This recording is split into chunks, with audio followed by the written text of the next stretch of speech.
ایک سوال ہے، سانس کی بدبو بہت تنگ کرتی ہے۔ سب سے پہلے یہ جانو بدبو آتی کیوں ہے؟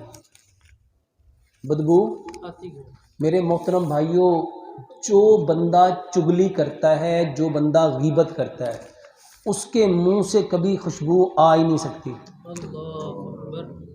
اور اس کو نا حدیث سے سمجھو۔ یاد ہے نبی صلی اللہ علیہ وآلہ وسلم کے دور میں دو عورتوں نے روزہ رکھا اور ان کے پیٹ میں درد ہوا، ان کو مسجد نبوی میں بلایا گیا، ان کو 2 پیالے دیے گئے، ان کے حلق میں انگلی مروائی گئی۔ جب انہوں نے کیا تو کیا نکلا تھا؟ کیا نکلا تھا؟ اس میں سے گوشت نکلا تھا، اس میں سے لوتھڑے نکلے تھے، اس میں سے خون نکلا تھا۔ اور آپ صلی اللہ علیہ وآلہ وسلم نے کیا فرمایا؟ حلال چیز سے روزہ رکھا تھا اور حرام سے۔ اور قرآن کی کیا آیت ہے؟ اے نبی ان سے پوچھو کیا یہ پسند کریں گے اپنے مرے ہوئے بھائی کا گوشت کھانا؟ اچھا ہم سمجھتے ہو اے کہانیاں نے، یہ کیا ہے؟ سائنس کہتی ہے، ابھی اس کو سمجھ لو، سائنس کہتی ہے جو بولتے ہو نا، جو بولتے ہو اس کی یہاں تصویر بنتی ہے، اس کی کیا بنتی ہے؟ اور جیسی تصویر بنے گی ویسا کیمیکل بنے گا۔ اب جیسا کیمیکل بنے گا تو منہ سے خوشبو آئے گی کہ بدبو آئے گی؟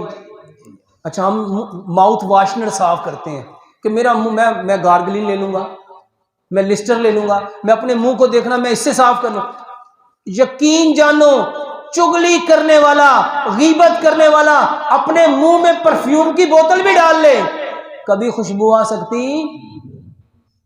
بچ جاؤ، یقین جانو آپ لوگ نا بچ جاؤ گے۔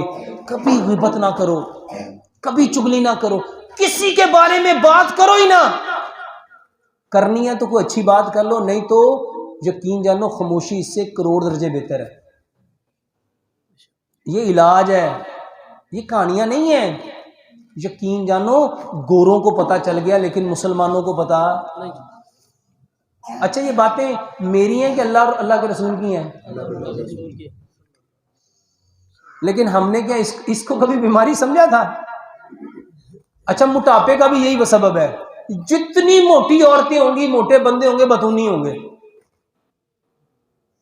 وہ کیا کرتے ہیں؟ گوشت کھاتے ہیں، گوشت کھاتے ہیں۔ وہ کہتے سی میں تو کچھ کھاندی نہیں، میں تو کچھ کھاندا ہی نہیں، میں تو ڈائٹنگ کرنا وا اور میرا وزن روز کلو بڑھ جاتا ہے۔ کہتے کہ نہیں کہتے؟ کہتے نا؟ وہ کیسے بڑھ گیا؟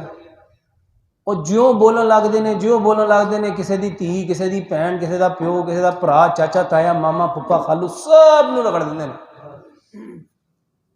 میرے محترم بھائیوں ڈر جاؤ، اللہ کی قسم اپنی زبان سے صرف خیر کے کلمے نکالیں اور انشاءاللہ یہ بدبو شبو ختم ہو جائے گی۔